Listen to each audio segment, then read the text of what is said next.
Assalamualaikum sahabat sehat. Apa kabarnya nih? Semoga teman-teman selalu sehat ya dimanapun kalian berada. Amin ya robbal alamin.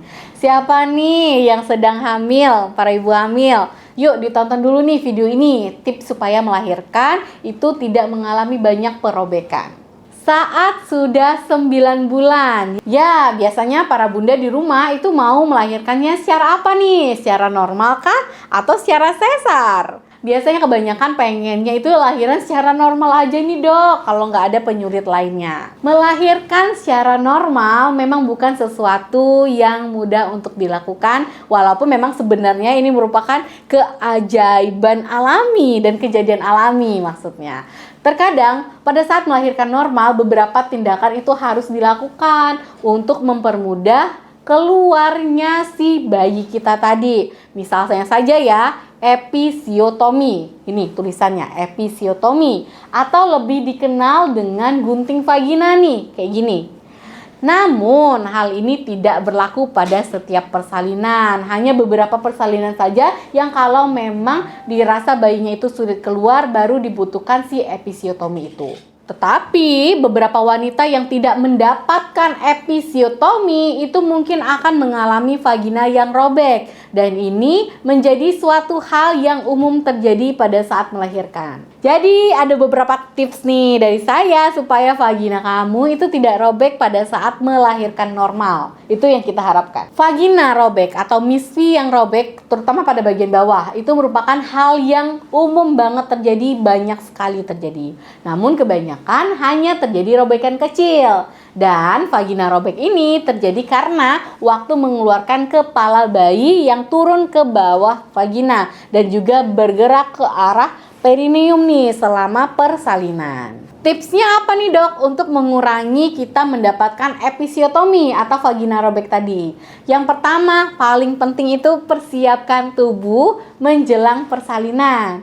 Jadi kita udah siapin diri nih dari jauh-jauh hari. Mulai dari persiapan fisik sampai juga persiapan mental.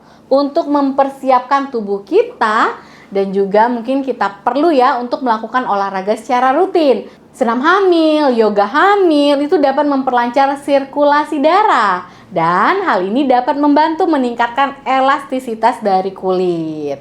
Selain itu, olahraga kegel, latihan dasar panggul itu juga bisa ya untuk memperkuat si otot-otot dasar panggul kita sehingga bisa membantu selama proses persalinan. Jadi, olahraga ini sebaiknya selama hamil itu dilakukan ya, Bu. Selain olahraga, penting juga ya untuk mencukupi kebutuhan nutrisi. Hal ini juga bisa untuk mendukung peregangan dari otot perineum selama melahirkan dan juga bisa membantu pemulihan tubuh lebih cepat setelah melahirkan. Ada beberapa nutrisi yang penting yang baik dipenuhi. Salah satunya adalah lemak baik, yaitu asam lemak omega 3, protein, vitamin E, vitamin C, dan juga berbagai macam mineral lainnya.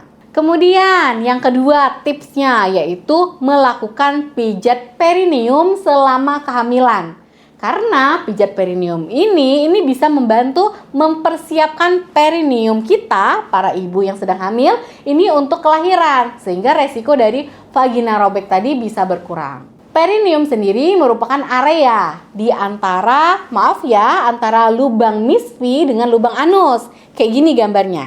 Nah, pijat perineum itu juga dapat mencegah kamu dari episiotomi tadi.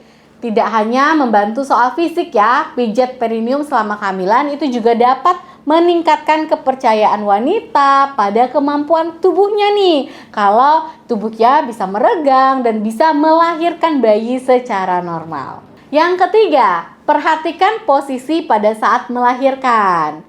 Jadi, posisi kamu pada saat melahirkan ini mempunyai pengaruh yang cukup besar terhadap kemungkinan vagina kita itu robek atau tidak. Jadi berbaringlah dengan kaki diangkat atau posisi setengah berbaring, itu bisa menempatkan tekanan ke tulang ekor dan juga ke perineum. Sehingga hal itu dapat meningkatkan kemungkinan vagina robek. Biasanya para ibu bidan dan juga para dokter itu akan memberitahukan nih sebelum proses melahirkan normal itu.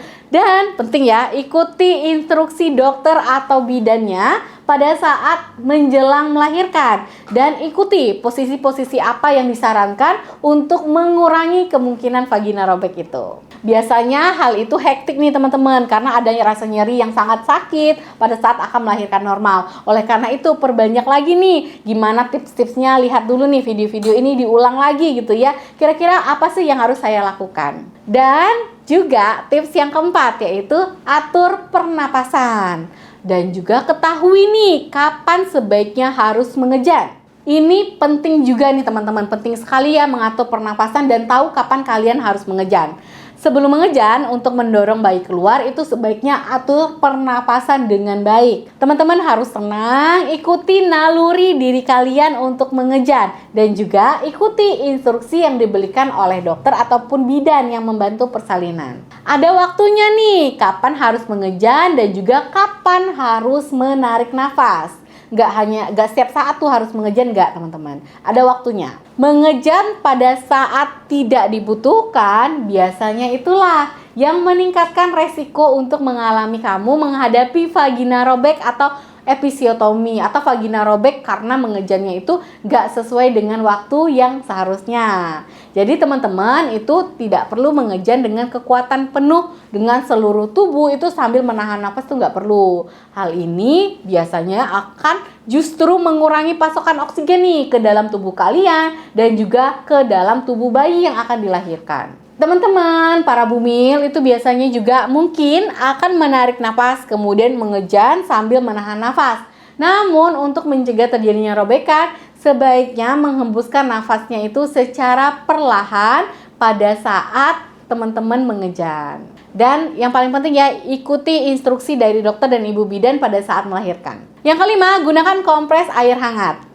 Kompreslah dengan air hangat, yang dimana kompres ini dapat membantu mengurangi kemungkinan area vagina itu robek. Kehangatan itu dapat meningkatkan aliran darah nih ke area perineum tadi dan bisa juga membantu mengendurkan otot-otot vagina atau mengalami relaksasi nih vaginanya. Dan hal ini juga bisa membantu mengurangi rasa sakit. Jadi bisa nih minta bantu sama pak suami atau mungkin tenaga kesehatan ibu bidannya. Minta kalau udah kira-kira kayaknya udah turun nih dok, walaupun belum pembukaan 4 gitu ya, belum 4 ke atas. Dikompres nih bagian perineumnya dengan air hangat. Jadi kan persiapan untuk melahirkan normalnya itu udah dilaksanakan dengan optimal gitu ya. Dan insya Allah semoga kelahiran dari para ibu dan juga janinnya, bayinya itu sehat. Amin ya rabbal alamin. Terima kasih yang sudah menonton video ini sampai habis. Semoga ibu-ibu yang sedang hamil selalu sehat, yang ingin melahirkan cepet sehat gitu ya, cepet lancar luncur nih persalinannya, dan bayi yang dikandung juga dalam keadaan sehat. Amin ya rabbal alamin. Jangan lupa di subscribe dulu nih channel saya Dr. WSP dan juga semua media sosial saya ya. Wassalamualaikum.